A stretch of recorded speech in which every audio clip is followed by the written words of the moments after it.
nanalo na from the Team Just for Fun ng 2,000 pesos. Family Feud, 5:40 p.m.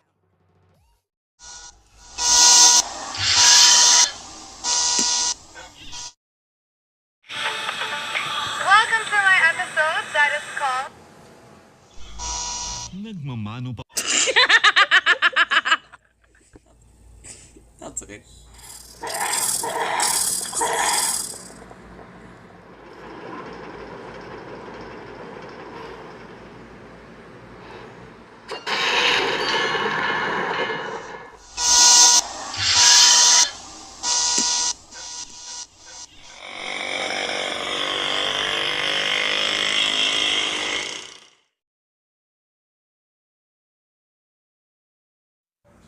From DW Newsbrief at 9 a.m. yesterday.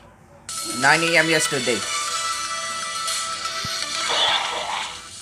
This is DW News, and these are our top stories. Pakistan's defense minister has accused Afghanistan of being complicit in a suicide bombing in Islamabad that killed 12 people. He said the bombing had pushed Pakistan into a, quote, state of war. Afghanistan has denied the allegations.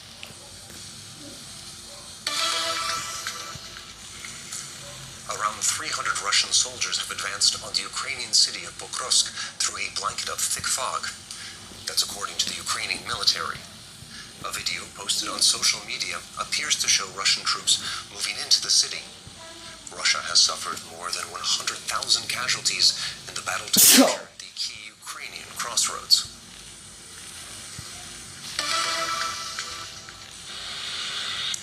U.S. officials say the Gerald R. Ford aircraft carrier strike group has arrived in Latin America. Washington says it will disrupt drug trafficking groups which it claims have links to Venezuelan President Nicolas Maduro. Maduro denies the accusations and claims that the United States military buildup is intended to oust him from power. This is DW News from Berlin, and remember you can find much more news on our website, that's dw.com. January 6th speech. Day. This is Reuters World News, bringing you everything you need to know from the front lines in 10 minutes, 7 days a week. Why are you zooming?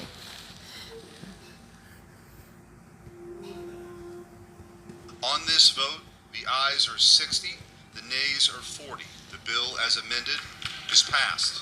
A bill to restore federal funding in the US and reopen the government has passed the final Senate hurdle. It will now go to the House of Representatives for a vote expected on Wednesday before it can be signed off by President Donald Trump.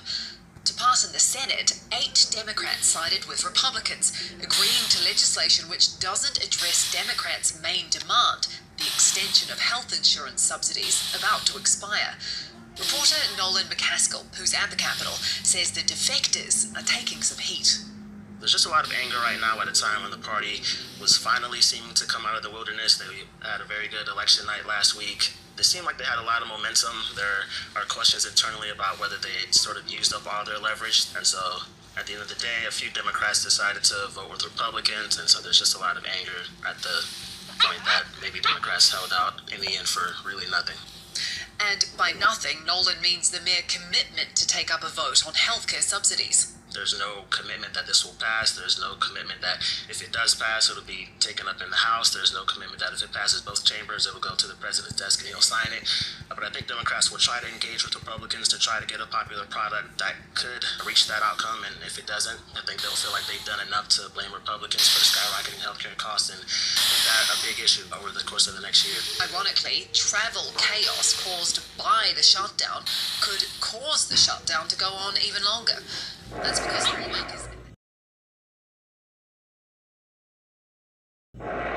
Heads up to try to make it to the Capitol, but members are already being encouraged to start making arrangements now to get here as quickly as possible so that if their flights are canceled or delayed, it doesn't ultimately delay their role in helping pass this bill and ending the government shutdown. Food aid for 42 million low-income Americans is still in limbo as the shutdown drags on and a legal battle plays out. The Trump administration has told the Supreme Court it will keep fighting in order to fully fund SNAP benefits. Meanwhile, the people caught in the middle, like many of those at St. Mary's Food Bank in Phoenix, Arizona, feel that they are paying the price. 11-year-old Sincere Miller at the food bank with his grandmother places his blame squarely with the president. Trump, why are you starving the kids? I'm hungry, and we have to get boxes from the food bank. St. Mary's Food Bank says they're now seeing more people needing help than at the height of the pandemic. To Gaza now, where a stalemate over the next phase of peace negotiations has left the enclave essentially cut in half. As part of the ceasefire agreement, Israel's military withdrew to what's called the Yellow Line, but it still controls more than 50% of Gaza. There are concerns that the longer no progress is made, the split could become permanent. Here's senior correspondent Alexander Cornwell in Tel Aviv on what's meant to come next.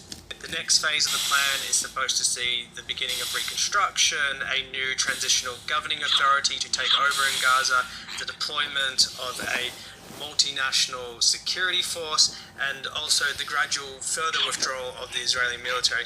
Now, according to European officials that I've been speaking to, that is essentially stuck. There is no progress being made, and the worry is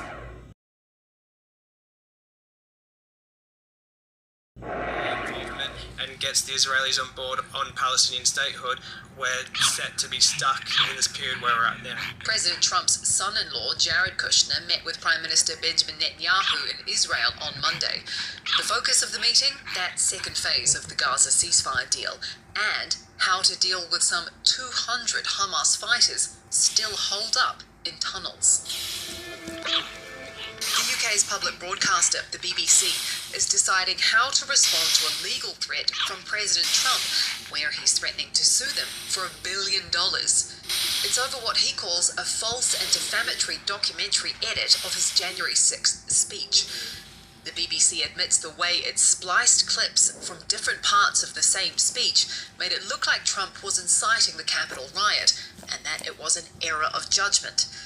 On Monday, 2 top BBC executives quit.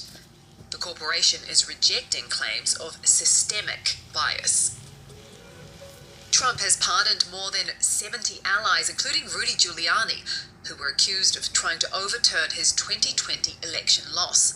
The move is largely symbolic, as it only applies to federal charges, which none of them face. The Justice Department had been investigating a plan by Trump and his supporters to submit alternative slates of state electors to reverse Joe Biden's victory in the 2020 presidential election. It was dismissed when Trump began his second term, with prosecutors citing Justice Department policy against prosecuting a sitting president. The US Supreme Court has declined to hear a case that could have challenged the nationwide right to same-sex marriage. The justices rejecting an appeal from Kim Davis, a former Kentucky county clerk who refused to issue marriage licenses to gay couples.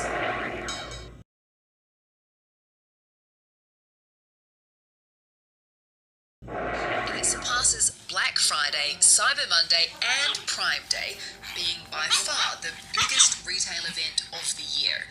This year, almost 1 billion people are expected to shop. Casey Hall has more from Shanghai. Singles Day actually started out as a day where people could kind of celebrate their singledom, a kind of counterpoint to Valentine's Day.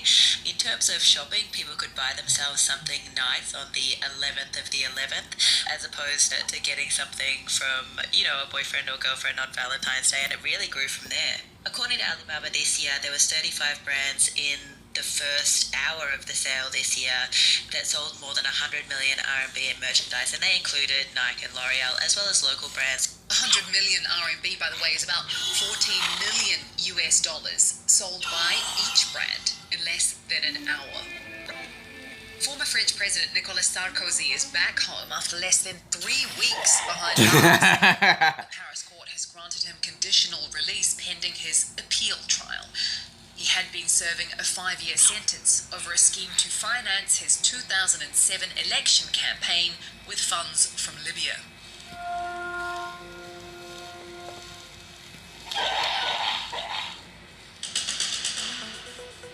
And for today's recommended read, the cultural icon that is painter and TV personality Bob Ross.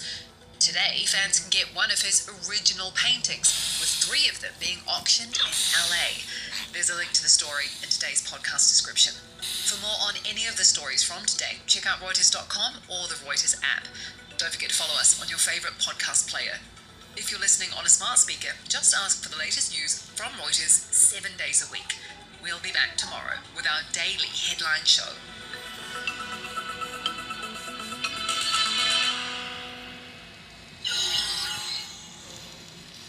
That's it for your news updates.